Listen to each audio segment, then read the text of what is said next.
Em nome do Pai, do Filho e do Espírito Santo. Amém.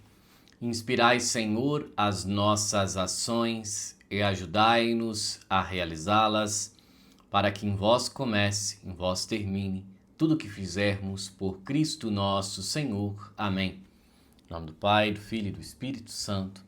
Amém.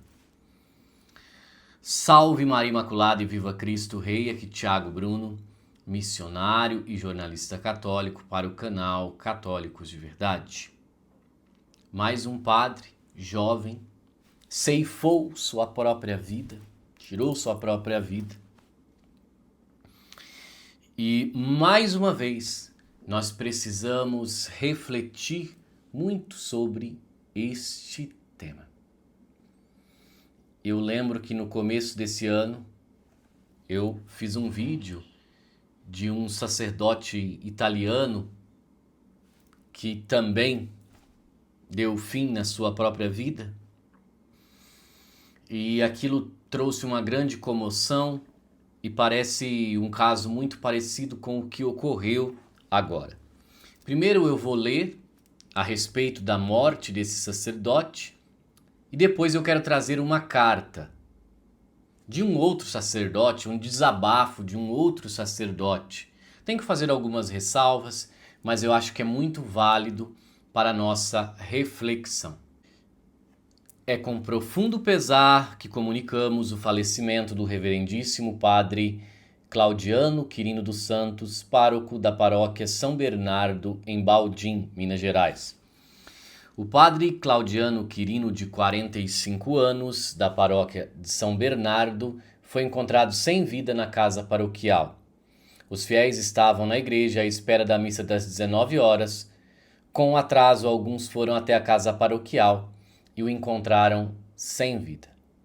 A comunidade católica de Sete Lagoas se reuniu para a despedida do padre Claudiano Quirino, sacerdote da Diocese de Sete Lagoas, que faleceu neste último sábado, dia 8, em Baldim, onde atuava como pároco.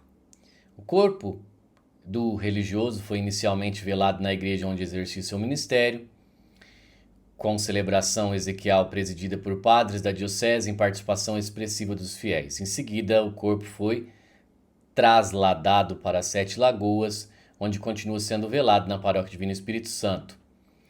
Então aqui, estas são as informações, termina, né? Roguemos a Deus que conceda ao padre Claudiano um repouso eterno, conforme a sua graça, e todos os que sofrem com sua partida. A morte gerou grande comoção entre os fiéis nas redes sociais, onde diversas mensagens de despedidas e gratidão vêm sendo publicadas desde o anúncio de seu falecimento. Hoje, alguns dias após, eu fui entrar lá no Instagram da paróquia, onde o padre era o pároco, e houve recentemente ali na Diocese de Sete Lagoas a ordenação presbiteral de um diácono. Esse diácono estava atuando nessa paróquia. Em um dia ocorre a ordenação presbiteral, no outro o padre tira sua própria vida. Eu olhei as fotos do padre, algumas vezes semblante sério, outras sorrindo. E eu fiquei imaginando na celebração ali da missa, né,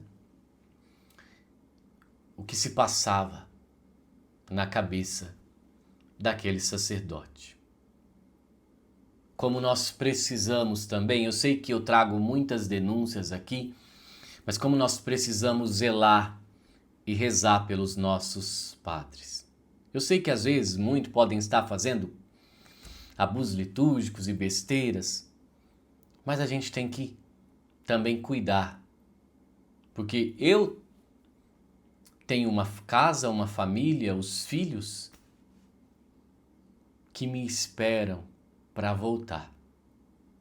Mas o padre, enquanto eu almoço no domingo em família, se o padre não for convidado, ele vai almoçar sozinho no domingo.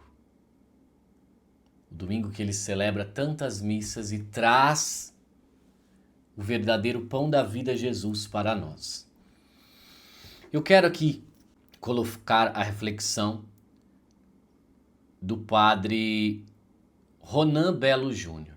Creio eu que o padre Ronan Belo Júnior, ele tem ali uma inclinação à teologia da libertação por alguns pontos que eu notei durante esse texto que ele escreveu, esse desabafo, mas também boa parte do texto traz realidades que muitas vezes nós não vemos, porque nós não somos padres, somos leigos. Então aqui, para refletir, um manicômio majestoso. Hoje mais um padre ceifou, né? Tirou sua vida. Mais um. A notícia chega como sempre, rápida, sussurrada e imediatamente engolida pelo silêncio institucional. A igreja pede orações, mas não pede explicações. Reza, mas não encara. Consola, mas não questiona. A cada morte nada muda, a cada tragédia tudo continua igual. E a pergunta mais urgente, a que ninguém quer pronunciar, explode por dentro. Quantos corpos sem vida serão necessários para admitir que a igreja está adoecendo seus próprios ministros? Paro aqui, faço um parênteses. Essa semana eu estava conversando aí com um padre, amigo meu, que já converso há anos. Eu fiz uma vez uma matéria defendendo ele e diante de um ocorrido, e a partir daí nós nos tornamos amigos. E esse padre falava justamente do seu cansaço espiritual, fadiga espiritual, de atender tantas gentes, tantas pessoas, todos os dias praticamente. Isso também cansa. O padre também precisa de descanso, ele é humano, né? Voltando à reflexão. O cenário já não pode ser descrito com suavidade.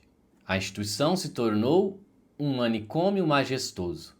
Majestoso nos símbolos, manicômio no funcionamento. Um lugar onde a aparência litúrgica convive com o colapso psicológico, onde a disciplina pastoral esconde o desespero dos que servem, onde homilias falam de esperança enquanto presbíteros perduram a própria vida no limite.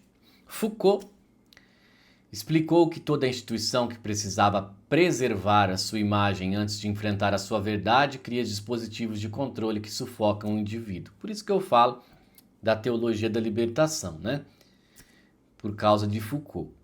A igreja, nesse ponto, tornou-se um laboratório perfeito do que ele chamou de tecnologias do poder, vigilância, normalização e silenciamento.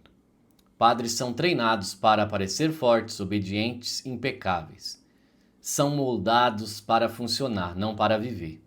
O sofrimento é visto como falha, a fragilidade como ameaça, o resultado é um corpo clerical disciplinado até exaustão, e quando a estrutura aperta mais do que o humano suporta, o desfecho se repete, o ceifamento da própria vida.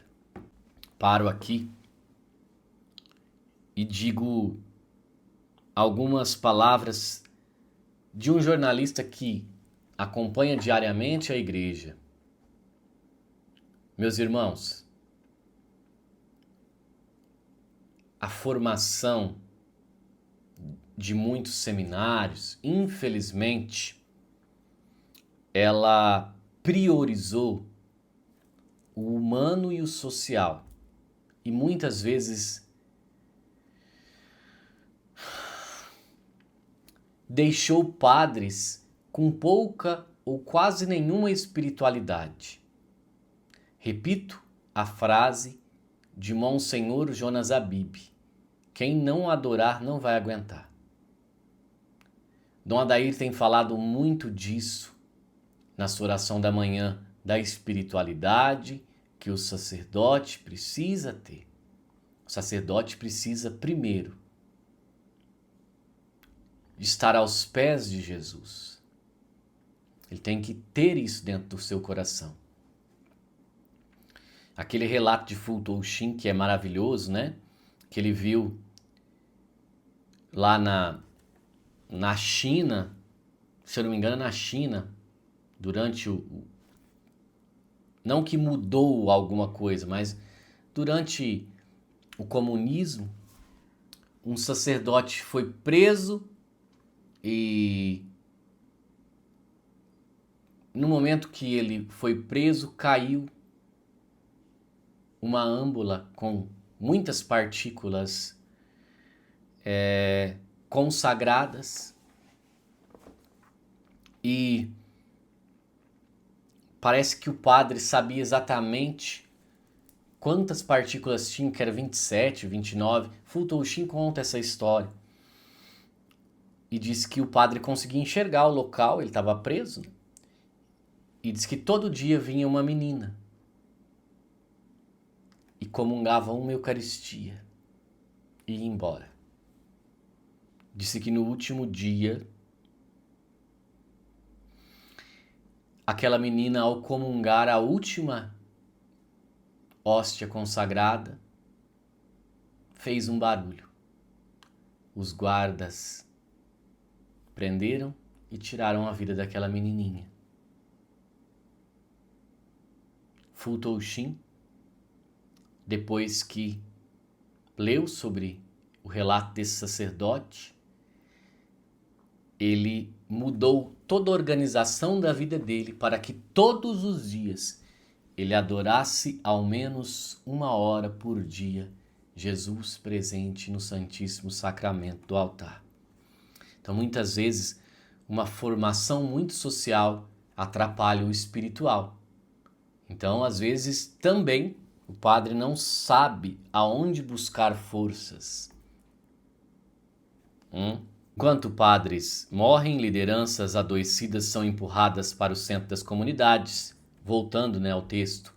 Gente em surto espiritual vira coordenador, pessoas em tratamento são colocadas como referência de fé, delírios são promovidos a carisma, visões semanais ganham microfone, a emoção descontrolada ocupa funções que exigiriam discernimento e estabilidade, a igreja confunde o barulho com espiritualidade e entrega poder justamente a quem mais precisa ser protegido de si mesmo.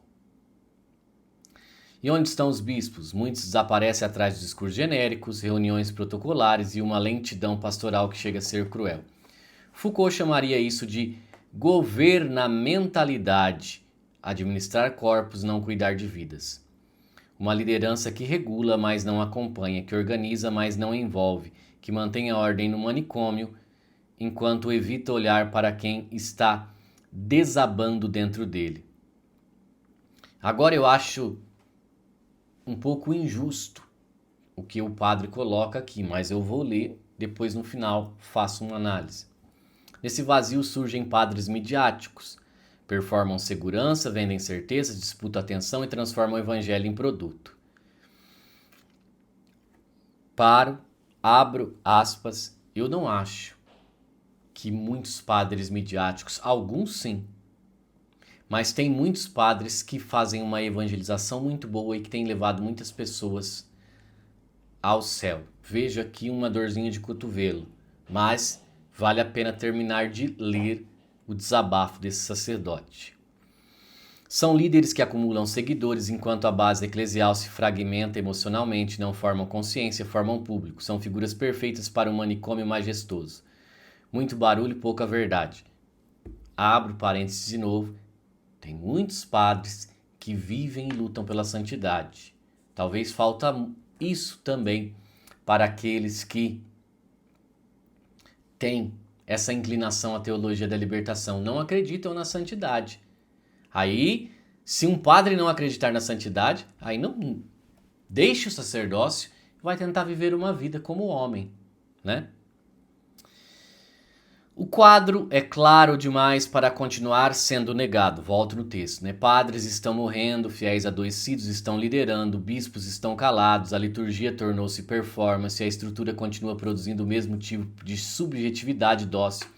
culpada silenciosa que Foucault descreveu como fruto de instituições que preferem ordem à verdade. A questão agora é política no sentido Foucaultiano. Quem governa quem? A igreja governa seus ministros ou os destrói? A fé cura ou adoece? O evangelho liberta ou disciplina até a morte? Manicômio majestoso pode continuar funcionando por algum tempo, mas o preço será cada vez mais alto e hoje novamente ele foi pago com a vida de um padre. A igreja precisa decidir se quer continuar administrando ou finalmente começar a salvar pessoas. Esse é o fim aqui. Mais uma vez eu digo, né? E eu já analiso essa questão também. Eu tenho visto muitos sacerdotes, sim, que muito cedo têm feito com que não se tenha mais vida, tem tirado sua própria vida. Mas, na sua grande maioria, ou quase na sua totalidade, são padres que foram formados sem espiritualidade. Obviamente que aqueles e todos os padres, mas aqueles que foram formados dentro de uma espiritualidade, eles também sofrem. Ser padre não é fácil. Padre é homem, sente as mesmas coisas que a gente. Se pra gente é difícil, imagina o padre, que tem ainda nos seus ombros, né, ser pai de uma paróquia, ser pai espiritual de um povo, né, não é fácil. Por isso, meus irmãos, diante de toda essa situação, diante da igreja, que sim, muitos bispos, a igreja precisa olhar isso com carinho, os bispos precisam ter acompanhamentos com os padres, olhar mais de perto os sacerdotes. Isso é verdade, isso é uma grande verdade. Talvez o ponto principal dessa carta aqui, dessa reflexão, desse desabafo, é a orientação da igreja nessa questão. O que a igreja está fazendo nessa questão? Eu acho que é o principal. A igreja precisa mudar a sua forma de atuar no cuidado com os padres. Isso é claro. E esse é o ponto central de tudo isso. Quanto a nós, leigos, precisamos acolher, mesmo se o padre for da teologia da libertação, for um padre que pensa diferente de você, precisamos acolher, nos tornar amigos dos sacerdotes e, o domingo, levar os padres também para ter uma casa para fazer suas refeições com amigos, que eu acho que um padre que é amado e se sente amado, ele não vai pensar em findar com sua vida. Então rezemos muitos pelos nossos padres e bispos, porque aqui a hierarquia grande, a hierarquia toda que está no meio dessa questão. Rezemos muito pelos nossos padres e pela igreja. Promoção da nossa livraria. Estamos em Black Friday. Novembro, né? Mês da Black Friday. Então até isso trazem, né? Eu queria promoção brasileira. Promoção cesta verde e amarela devia ser a promoção. Mas a Catena Áurea, que é um excelente devocional que você pode acompanhar o evangelho diariamente com ela, a interpretação da igreja dos evangelhos, a Catena Áurea, 52% de desconto. E para acompanhar essa maravilhosa Bíblia, nova versão, não é uma nova versão, não é uma nova tradução, mas é um novo modelo, né? Capa dura, azul, tradução do Padre Matos, 53% de desconto. Mas a livraria toda está em promoção, livrariacatólicosdeverdade.com.br. Dá uma passadinha lá, também tem link na descrição do vídeo. Salve Maria e viva Cristo!